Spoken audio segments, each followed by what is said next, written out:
ओम नमो भगवते वासुदेवाय। हमारे शास्त्रों में हमारे जीवन को सुखी बनाने के लिए ऋषि मुनियों ने बड़ी रिसर्च के बाद मानव जीवन के हर क्षेत्र में विधिवत तरीके बताए हैं।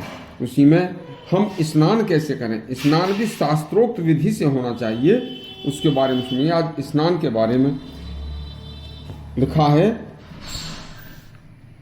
स्नान का संबंध विज्ञान और आध्यात्म दोनों से है। तो स्नान कैसे किया जाए?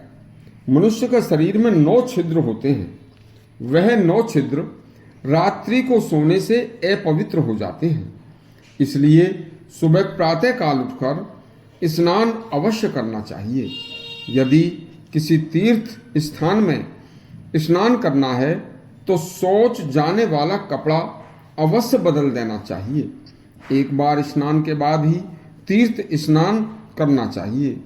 तीर्थ पुण्यजनक होते हैं। स्नान करने से शरीर व मन पवित्र हो जाता है। शरीर में जो पसीना आता है उसका जलीय अंश तो भाप बनकर उड़ जाता है, लेकिन पृथ्वी अंश यानी कि ठोस अंश मैल बनकर शरीर पर जम जाता है।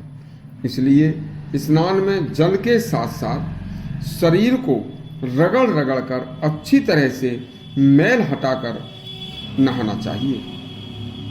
अच्छी तरह से बिना धोए शरीर के रोम छिद्र रुक जाएंगे। फिर भीतर का मल दूषित वायु शरीर से बाहर नहीं निकलेगी। शरीर से दुर्गंध आनी शुरू हो जाएगी तथा शरीर रोगों का शिकार हो जाएगा। वैसे सबसे अच्छा स्नान बहुत बहते जल में होना अच्छा होता है, जहां गंदा जल आगे चलता बहता रहता है तथा स्वच्छ जल पीछे से आता रहता है। स्नान के समय सबसे पहले जल सिर के ऊपर से डालना चाहिए। इससे सिर की गर्मी पैरों से निकल जाती है। नदियों में जिधर से जल आ रहा है उधर मुंह करके स्नान करना चाहिए, लेकिन बावड़ी, तालाब, जलाशय आदि में सूर्य की तरफ मुंह करके स्नान करना चाहिए। स्नान करते समय जल का स्पर्श करते ही वाणी प्रफुल्लित हो जाती है।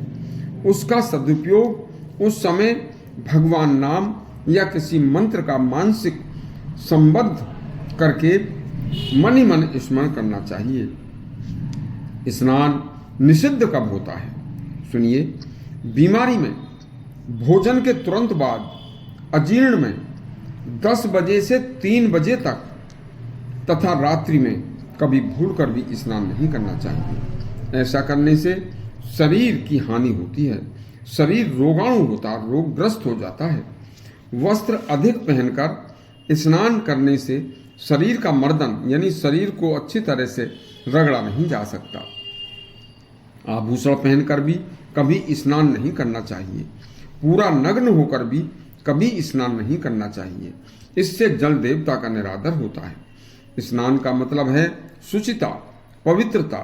स्नान के बाद कभी पहले पहने हुए जो कपड़े हों वह स्नान के बाद जो शरीर से पहले उतार दिए गए थे वह स्नान के बाद दोबारा नहीं पहनने चाहिए। कपड़े बेशक फटे हों ही क्यों ना हो, स्नान के बाद धुले हुए होने चाहिए। स्नान के बाद मैले वस्त्र धारण करने से शरीर के स्नान के बाद की आई पवित्रता, शुचिता नष्ट हो जाती है। उन्हीं स्नान से पहले धारण किए वस्त्रों को बिना धोए कभी भी पहनकर तीर्थ में या मंदिर में या घर में, पूजा घर में भी नहीं जाना चाहिए। शास्त्रों में शरीर व मन दोनों की अंदर से व बाहर से शुचिता का प्रावधान है, जो आध्यात्मिक व वैज्ञानिक दोनों दृष्टि से 100% सत्य है। इस बात पर प्रत्येक मनुष्य को हर हाल में ख्याल रखना चाहिए। यह स्नान की विधि पूर्वक स्नान करने का प्रसंग यदि आपको अच्छा लगा हो तो हमारा चैनल सब्सक्राइब करें और बेल आइकन दबाएं। धन्यवाद।